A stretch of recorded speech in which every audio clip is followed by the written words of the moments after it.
Um, Good evening, everyone. It is really lovely to be here. I hope you can hear me.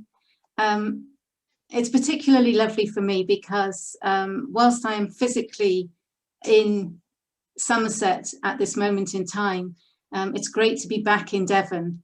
Devon has a very special place in my heart.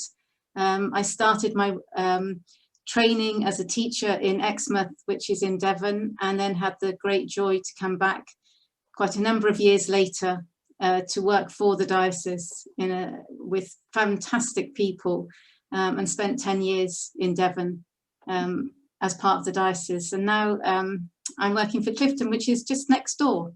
In fact, quite a number of our parishes border the parishes in Devon. So I'm only up the road, really, up the M5, I think it might be. So it's really lovely to be here. And I'm really grateful to Mark for asking me, although I'm not sure I am grateful now. We'll see how it goes. I'm going to tonight just spend the time with you reflecting. It'll be some of my own personal reflections. I'm going to use some scripture and some music, and it's all on the theme really of reconciliation. And I've entitled it Transforming and Healing the Wounded Soul. So we're not going to begin specifically with a prayer, but we are going to begin with a reading. And for me, the right place to start for this particular evening is actually to take us back to Ash Wednesday and to the first reading for Ash Wednesday, when God speaks to the prophet to us through the prophet Joel. And he says, "Come back to me with all your heart, fasting, weeping, mourning. Let your hearts be broken, not your garments torn. Turn to the Lord your God again, for he is all tenderness and compassion, slow to anger, rich in graciousness, and ready to relent." It goes without saying that the last year has been pretty torrid. The pandemic that we have been living through has been incredibly challenging, painful, questioning. Lots of things have happened. People have lost friends and family, and people have lost their jobs, their livelihoods. And all of us have lost our freedom in the way that we knew about it before the pandemic. And I was reminded of on Sunday, in the first reading there, where Noah is in the ark, and he was asked by God to go on the ark with his family. And as you will know from the story, all those animals, because the world was in a pretty bad place. And Noah is in the ark for 40 days and 40 nights. And then he emerges out of the ark, out of lockdown, to begin to build a better place. And as we slowly come out of lockdown, it's probably fortuitous that we too are entering into a period of Lent. And it's a fantastic opportunity for us, if we haven't been reflecting before, to really give some consideration to it. What are we coming out to? Are we really hoping to get back to normal? Or do we want something better, something different? What was so wonderful really about the world before the pandemic? You know, we were having protests because of climate change. Refugees were struggling to find a place where they could feel safe and live in peace. Poverty prevalent everywhere, including our own country. Lots of things to make us think about what kind of world do we want to live in? What is our vision? What is our dream? You know, one of the things I think that's been really evident during the pandemic has been the great compassion and kindness that so many people have shown to one another. Perhaps that's what we long for, a world where people are simply kind, caring, looking out for each other, not just in our local neighbourhood, but in the wider world. We've actually become so close to everybody in the world because of this pandemic. And what about our planet? Has it given us food for thought as to how we are looking after our planet? You know, we often speak about in Lent of giving things up. Well, quite frankly, I think we've had a year of giving things up, and it hasn't been easy. But I actually think that this Lent, we still have something that we need to give up. And maybe that's something that we might give up is that holding on to the past, holding on to, you know, to what we had, anything that stops us from growing and becoming the very best that we can be. And I believe, I really truly believe, we can be better than we are, because we are innately good people who really want something good for our world, the world that God created for us. So perhaps this Lent is a year, it's an invitation to grow back better. You know, Lent is always about metanoia, having a change of heart. But it doesn't begin with a crowd, it begins with me. I think Pope Francis once said that it begins with me, and then it touches somebody else, and it touches someone else, and then it becomes a crowd. But we have to start in the first place with me. So what might that be for us? What would it look like to respond openly and heart-filled to God's invitation to come back to him? Just want to share a few words from Pope Francis' homily on Ash Wednesday this year. He said, the 40 days of Lent are an opportunity to turn from the slavery of sin to the freedom found in reconciliation with God. The Israelites had many temptations during the 40 years they wandered in the desert. And so it is with us. Our journey back to God is blocked by our unhealthy attachments, held back by the seductive snares of our sins, by the false security of money and appearances, by the paralysis of our discontents.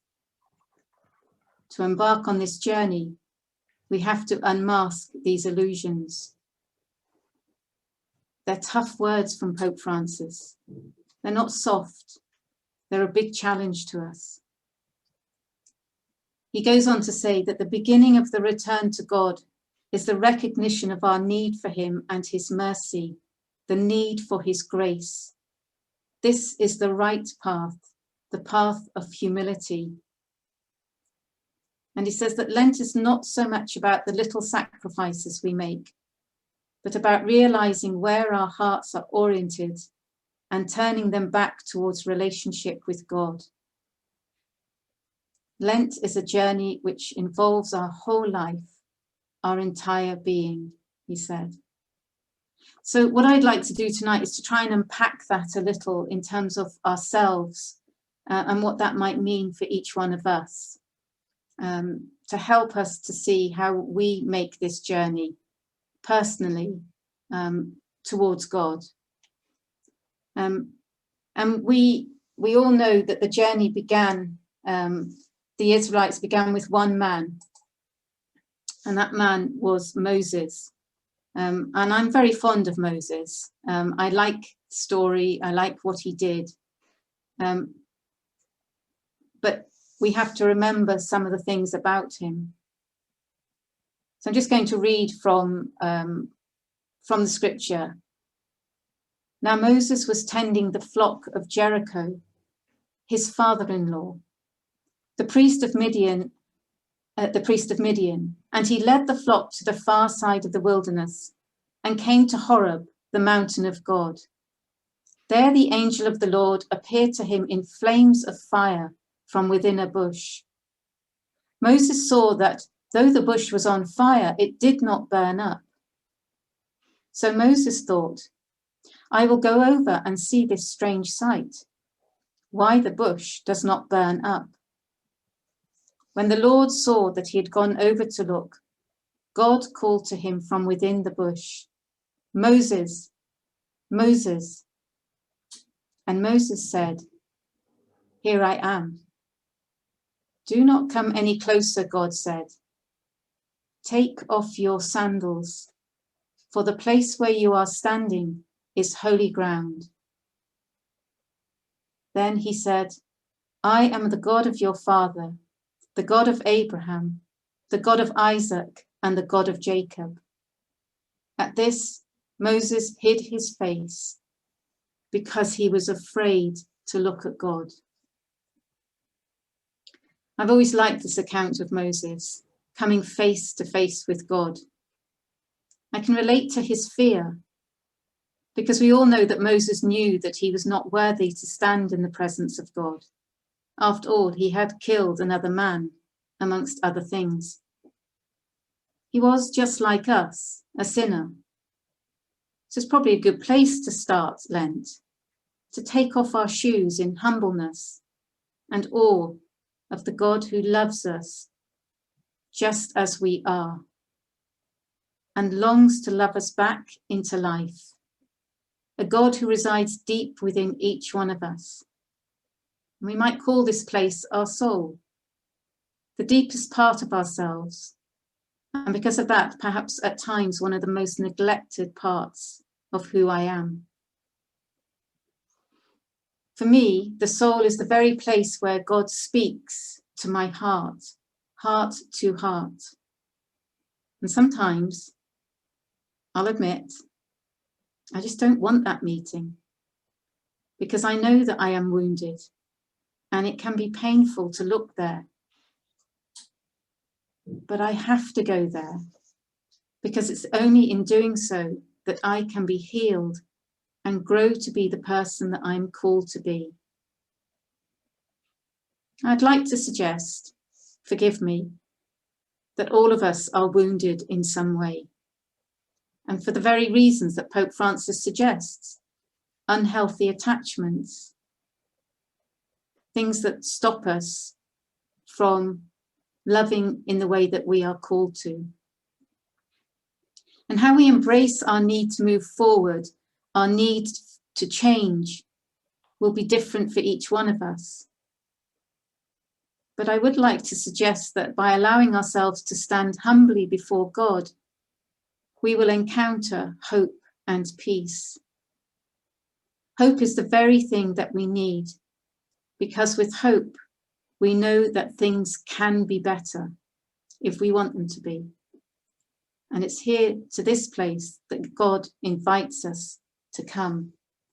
And I just want to share a piece with you by Angela Tilby. She's was a canoness, a canon of Christ Church at Oxford. And I found this piece years and years ago, and I have found it really, really fruitful in my own life to remember about standing with taking off my shoes. And she wrote, "So stand still with your wounds and your damage and your weapons and all the baggage of your life. Flawed as you are, you stand on holy ground. Your life so far is the earth you stand on, upright to heaven. This is the ground that God has cleared for you." Moses stood and faced God on desert ground. He was a fugitive from the murder of his youth, exiled and in danger. There was blood on the ground, blood on his hands. He knew that he had killed and could kill again. Yet there was the place he had to face God. This was the holy ground, the burning ground, the space between heaven and earth. This is the blessed space, the space that God, the Creator, hollows out for you the place where God's word is spoken and heard, a space which neither darkness nor chaos can finally overwhelm. God meets you here and nowhere else. So I just want us to pause now for a moment. I'm going to play some music, and for those of you who like visuals, there are some images to go with this piece.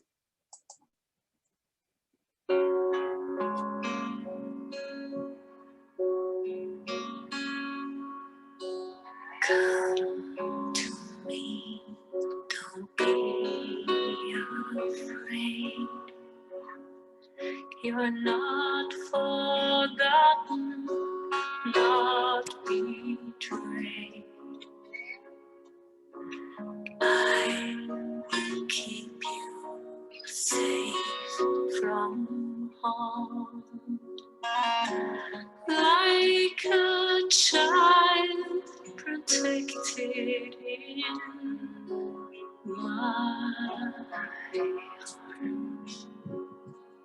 My feet are covered in earthly dust.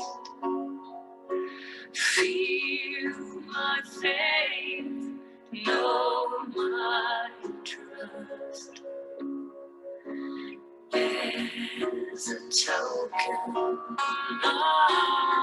His grace, man is held in heaven's sweet embrace. Here, like a breath of air, I see your tears, I hear your prayer. Here in the morning rain, there's a quiet place where we will meet again.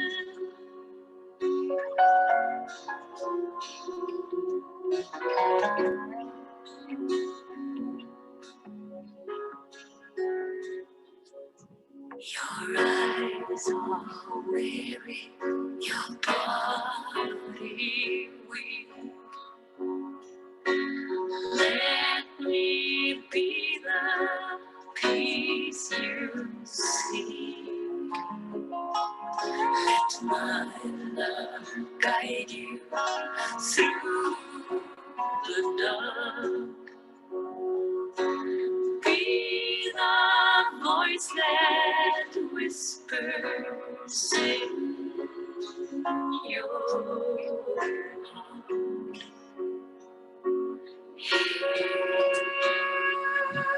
Like a breath of air, I see your tears, I hear your prayer. Here in the morning rain, there's a quiet place where we will meet again.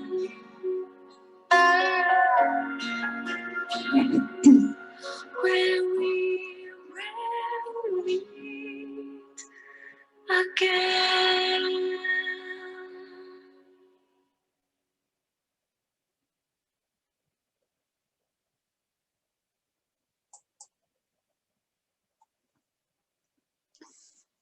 I'm sure all of you recognize these two little characters. I'm never quite sure if Schultz was American or Canadian. Perhaps our Canadian friends could enlighten us at some point. But anyway, Linus and Lucy are here. And Lucy is very concerned about Linus because he walks around the whole time with the corner of a blanket in his mouth. Now, those of you who know Lucy, Lucy is a very bossy little girl, and she tends to push people about. And on one occasion, she decides that Linus has had his blanket long enough. She pulls it out of his hands and tells him rather loudly that the blanket burning has begun. and she tosses the blanket onto the fire. And as she does so, she tells him, "Now, your insecurities are symbolically destroyed forever.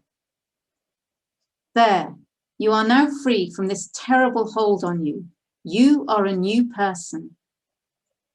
You have to laugh at her, really. Linus's response is to basically scream in distress. His blanket is his security.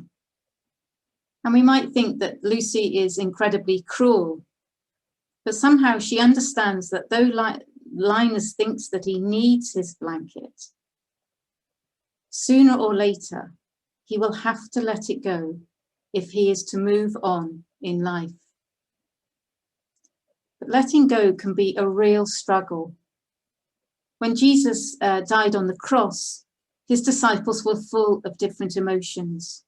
They were confused, they were angry, frightened, and guilty. Mary flounders outside the empty tomb. She's really distressed. Her master has gone, and she does not know where they have taken him. She does not recognize him, even though he speaks to her. Because Mary's pain and distress paralyzes her. She's unable to move because her grief and sorrow are holding her back, holding her in one place. She cannot let go of the pain of losing the one she has come to know and trust. But what is Jesus' response to Mary? He simply tells her not to hold on or cling to him. He's referring to the person that he was. So don't cling on, Mary, to who I was. I'm not that person anymore. He wants her to see how things are now. Jesus wants Mary to see things that have changed. He's no longer dead, but alive, and all that he has promised has come to pass. When Mary hears her name, her life is transformed, and she responds with hope and joy and courage. The kind of paralysis that Mary experiences can happen to us too. When we have been hurt, we can become stuck and turned in on ourselves, sometimes become bitter or angry or depressed, or we might lash out at others. And because of this, our relationships, our work, and our pleasure in life is affected. We can be holding on to hurt that stops us from being the real person we're called to be, the person that God is constantly calling us to be. Sometimes we're not aware of why we are hurting. Now that probably sounds a bit strange, but actually sometimes the hurt goes such a long way back that we no longer remember what caused it, but it still affects who we are and what we are today. Jesus died so that we may be released from such fear and all that oppresses us. He died so that we might be freed from all that stops us from being fully human. And at the heart of Lent is the encouragement for us to be reconciled with God and with those around us, especially those who might have hurt us or are being hurt by us. Now, my next idea is not always very popular with people, but I believe that in the context of the church, we have certainly in the context of the Catholic Church, we have a beautiful sacrament, the sacrament of reconciliation or penance. And sadly for many, it's not a sacrament that features prominently in their life. I met a woman actually only the other week. I didn't physically meet her. I met her on Zoom. And she said that she hadn't been to confession for over 30 years because the experience that she'd had when all those years ago had been so awful for her that she could not bring herself to go back to the sacrament. And I felt really sad for her, because I think when it's celebrated well, it's beautiful, it's grace-filled, and it gives us a real opportunity to move forward. But reconciliation is not just a sacrament. It is a journey that we all make, a journey from what I would call the kind of death moments to true life. Not literal death, but the kind of death that stops us from living to the full. It's a journey that asks us to name our pain, to look at its cause, and to see what we need to be freed from. And maybe that's what we have to think about in terms of the pandemic, in a more global way. What do we want, and what do we want to let go of, if we're to move forward as a nation and as a world? And why would we do this? Primarily because we're really good people. You know, we want to live in peace and harmony, and with others, and particularly in relationship with God. And it's not a journey about being judgmental and harsh with ourselves, but there are challenges. I don't know whether any of you have seen the film Goodbye, Mr. Chips. It's one of my favourite films. It's a beautiful film. I can't watch it without crying, but I do find it incredibly profound. And if you remember the film, Chips is the schoolmaster. It's an English public school. The discipline is very harsh and it's very hierarchical. So one of the things that happens is that masters in the school discipline the students, and they in turn discipline one another in quite barbaric ways. The idea is to beat the boys into submission. And Chips finds it very difficult to live with that, to agree to that. And it comes to a head when he stops a group of boys in the act of bullying another boy. And what's really horrific about it is that they are hanging him by the neck from a rope. And their reason for doing it is because he was seen to be blubbing because his mother had died. And Chips doesn't know how to deal with the situation. And of course, his colleagues are all saying to them, well, you just need to get them all together and you need to beat them all.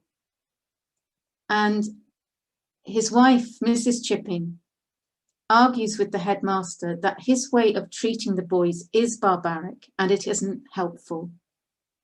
And she's told to mind her own business. But then she tells the head teacher a story. I think it's a beautiful story, and it stayed with me for a long time. It's meant a lot to me in my working life. One day, the sun and the wind are heard arguing as to which of them is the strongest. They decide to test out their strength. The strongest would be the one who could make a man in the distance take off his coat. The wind tried first, blowing strongly and aggressively in the direction of the man. As the wind blew, the man wrapped his coat even tighter around himself. Then the sun tried and gently shone around the man, warming him with her bright rays. Gradually, as she shone ever more brightly, the man removed his coat and threw it over his shoulder. So why would I share that story? Well, there are sadly many in our world who've been corrupted by their life experience. Prisons are full of people who were born good, but something happened to them. And I know you had a conversation on Monday night with somebody who works closely in the prisons system. And I spent 3 years going into the chaplaincy of Wormwood Scrubs. And it was a very, well, the first thing I would say is, I don't know whether it echoes anything that was said, or Jed said on Monday night, but in 3 years going weekly, I never got used to going in there. I always found it challenging to cross the threshold, not because of the men that I was going to meet, who were all lifers, but because it was such to me, it was a frightening environment. It was a scary environment. Because I just found it really difficult to think that people could be locked up in cells in the way that they were. But one of the things that that I was doing at the time was working in a school for children with who'd been excluded from their mainstream school because they had lots of emotional and behavioural issues. They were very, very troubled little people, and they had come from very violent or abusive backgrounds, neglect, emotional, physical, and some sexual abuse. But I loved my job. And one evening I was asked to give a little talk to the inmates about my work. And it was, I can't tell you how many of them came up to me afterwards and said, "You've just told my story." I mean, it was a privilege to go in there. And it was a privilege to talk to those men and to hear their stories, to just listen to them. But for them to come to me and say, "You've just told me their story," I've never forgotten it. Many people live with the suffering caused by others, and the hurt can create a cycle of pain and destruction. People who become violent or destructive in their life have nearly always experienced it from someone else first. And the cycle of violence is just that, an action which goes on and on in never-ending circles. And whilst people might be able to get over a physical attack, if the attack on the psyche is not healed, it will continue. If someone does damage to me, I need to have the emotional resources to deal with it. But if I don't, or if it happens too often, my insides will crumble and I will cease to live with any meaning. So as I said, in my working life, I've worked with lots of children who have had very troubled lives. I've worked with primary children and secondary children, and I've also worked in therapeutic communities. And all of the children I've encountered are children who are crying out for love, for attention which isn't abusive, and they're trying to deal with the emotions that go with that. And I worked with some great adults who, like me, simply wanted to love those young people back into life. And I've used that phrase a few times already, loving people back into life. And it was a deeply held belief that we had, that despite the violence and abuse they had suffered in their life, over time we could help to bring them back to life. In other words, give them back their dignity, help them to come to a belief that they are worthy, that they are more than victims of terrible things done to them, or beliefs that they hold about themselves. Now, if I had time, I would share with you lots of stories, but I don't have time, otherwise you'll never get home tonight.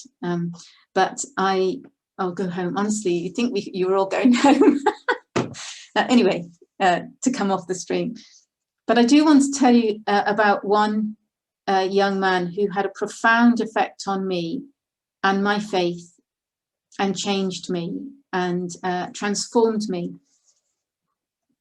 And although this experience happened over 30 years ago, I'm almost certainly going to cry before the end of it. And maybe because I've said that, I won't. So we'll see what happens.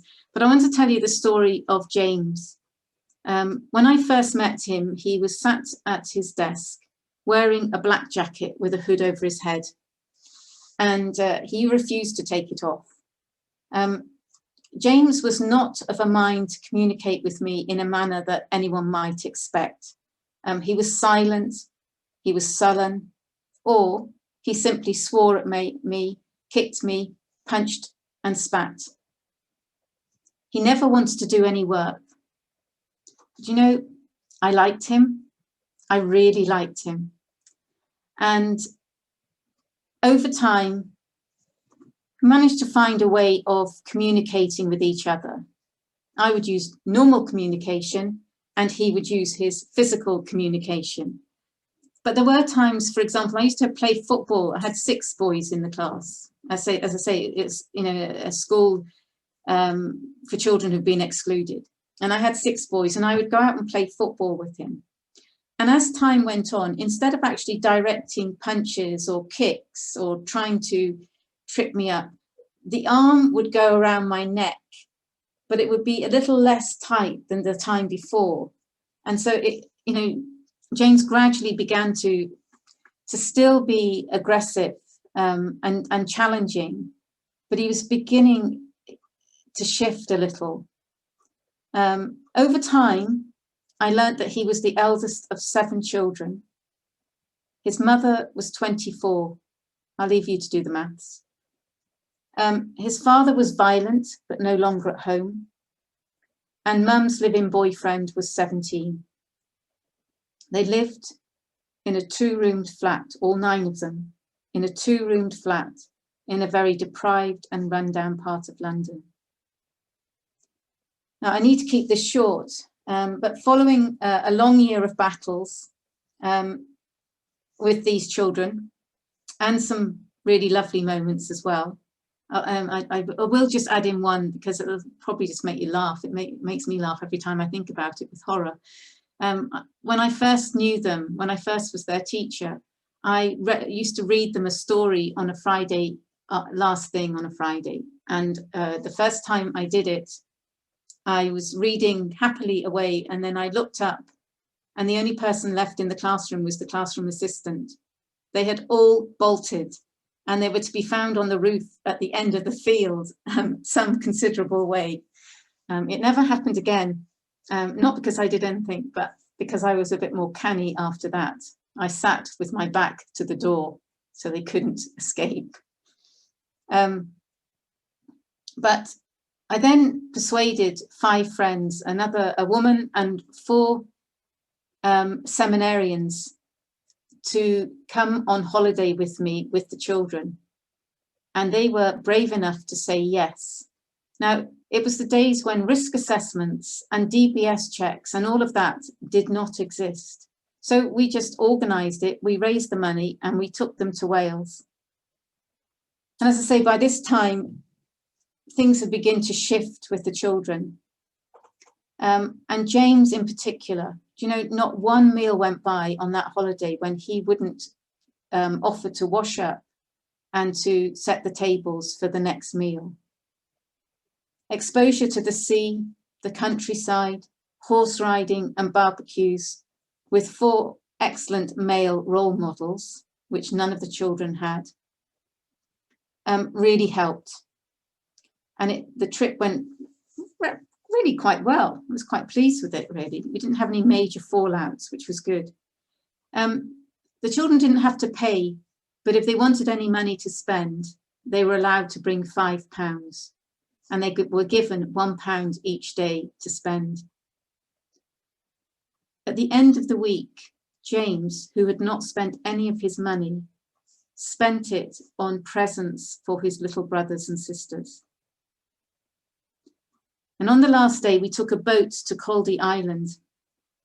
Once off the boat, the boys were allowed to run free, basically. Actually, they'd all felt pretty sick on this little boat. It was quite amazing. It was really funny, actually. But when we got off and they ran off, the only person to stay close was James. And he took my hand and he walked alongside me. It was the most gentle experience from him. No swearing, no punching, just silent ease. And I have to say, in that moment, my life changed. It was really, truly transformed by that little boy. And it convinced me that all the attempts we had made to love him back into life, were beginning to bear fruit and every punch and every kick had been worth it. Growing back better or being reconciled is a process. It's a journey. It doesn't happen overnight. It can't just happen in a moment. It can take many years. But ultimately, it leads to forgiveness and to freedom and to healing. And for us as Catholics, the sacrament of reconciliation helps us on that journey. And whilst it may not be the ultimate means by which we move forward, it is a beautiful way of helping us on the journey. You know, some people in life are amazing witnesses to this. They have demonstrated their capacity to forgive. I'm mindful of one person one or two people in particular. One of them was Bud Welsh, who was an American whose daughter was murdered by the Oklahoma bomber. You might remember the story. It goes back a long way. And he was somebody who was eaten up with hate and wanted the killer to die, to receive the death penalty and to be executed. But it was killing him. It was absolutely killing him, he said. And what he did was he started to think, well, what would his daughter want? And his daughter was deeply opposed to the death penalty. And so over time, he began to see the situation through his daughter's eyes, the daughter who had died. He began to see it through her eyes, and it gave him freedom. And he said, you know, it allowed me to forgive the killer, to not want him to die. And another person, some of you, I think, probably will either have heard her talk or met, and that's Margaret Mizen, whose young son, Jimmy, was murdered brutally on his 16th birthday. You might remember the story. And she has also said that she had to forgive because if she hadn't, it was going to kill her. It was eating her up. And she found that the only thing that would heal her and allow her to move forward was to forgive. But forgiving is quite hard because it can feel like a betrayal of the past, as if somehow we have to live as if it never happened. And how can we let go and forgive, especially if the one who has harmed us is not around or refuses to accept their guilt? For us, we may not have the strength to do this, but for God, it's a totally different prospect. It's the very nature of God to love us and to offer us love.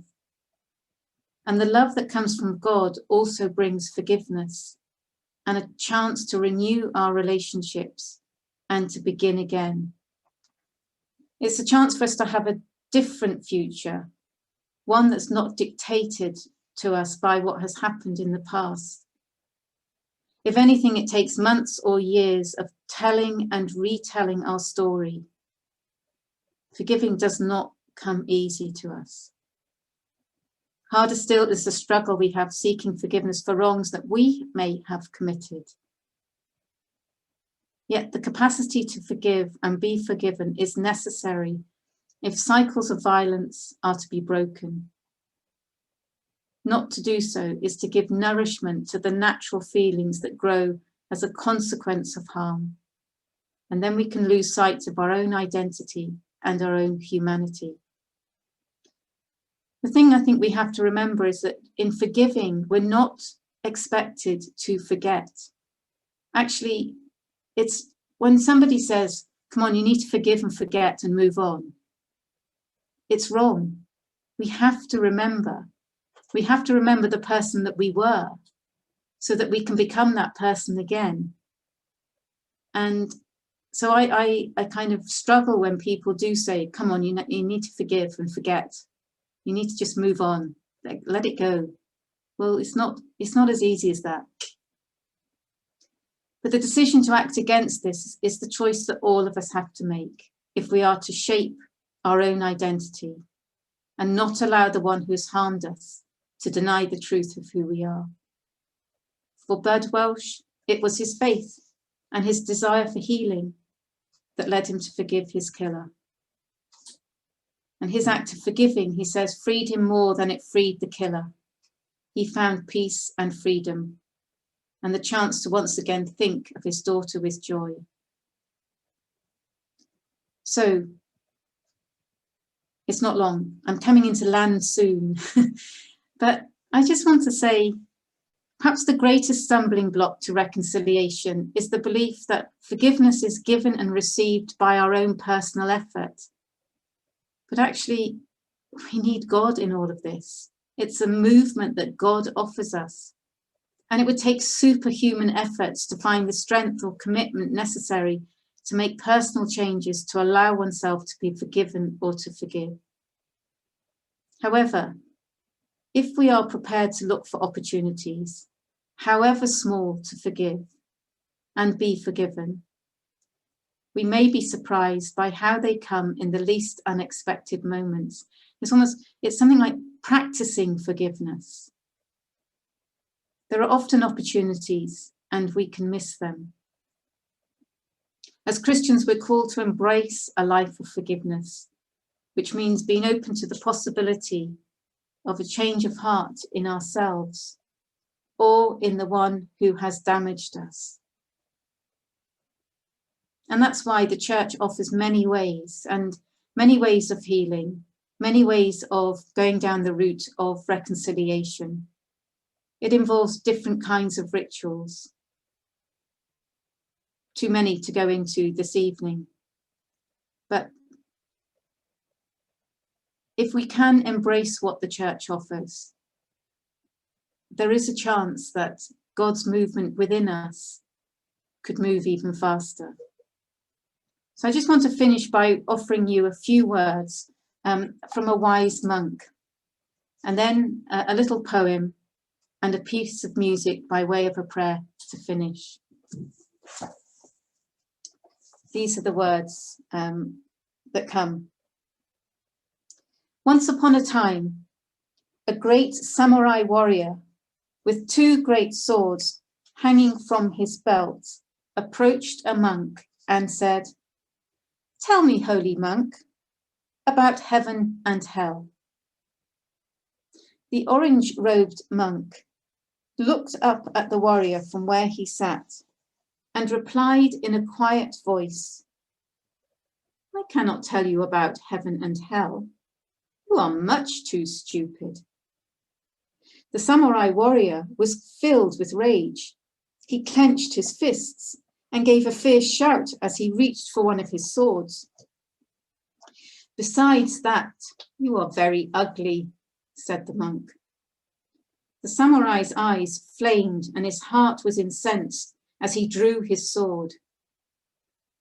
"That," said the little monk, "is hell." Struck by the power of the words and the wisdom of this teaching, the warrior dropped his sword, bowed his head, and sank to his knees. "And that," said the monk, "is heaven." You see, the words of the monk touched old wounds, perhaps wounds that were made when the warrior was a child and was called stupid, dumb, or ugly. It was his wounds that caused hell to capture him. All of us have wounds, old ones and new ones. And whenever the monster appears, when hell breaks loose, we know that our old wounds are talking, guiding us. It's these wounds that must be transformed. You must not give in to the voice of your scars, the voice of the times you trusted and were betrayed, loved and were rejected, did your best and were laughed at. Do not give weight to the scars left because you were slighted or were made to feel less than others. Instead, when those voices call to you to react with envious or jealous feelings, do exactly the opposite. When they say run away, you must stay. When they whisper, distance yourself, they come all the closer. You must transform their power, not destroy it. Happiness, health, holiness, and all the rest come only when we have made our injuries into glorious wounds. And to finish, the bud stands for all things, even for things that don't flower. For everything flowers from within of self-blessing, though sometimes it is necessary to reteach a thing its loveliness, to put a hand on its brow of the flower, and retell it in words and in touch. It is lovely, until it flowers again from within of self-blessing. So we're invited to choose life, to just turn off the, and I can't see because there's a line across it, and to turn off the fear and turn on the music.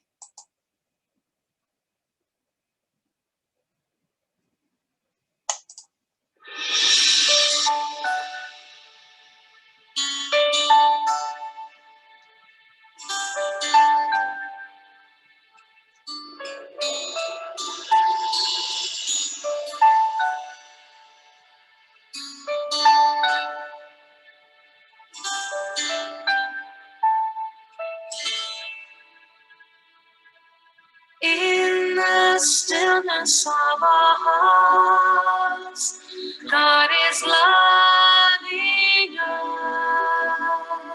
us. In the stillness of our hearts, God is loving us. Whispering His love into our hearts, showering with grace so we may start, inviting in a move within.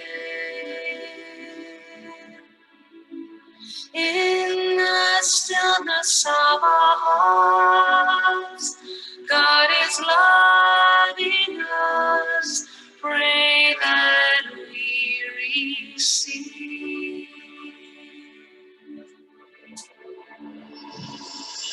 In the stillness of our hearts, God is moving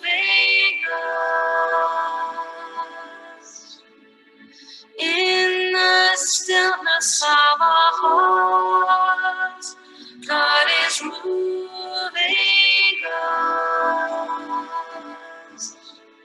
In open hearts, the Spirit enters in, transforming us with love we feel within, revealed to us, healing us. In the stillness of our hearts, God is moving us. Pray that we may feel.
surrender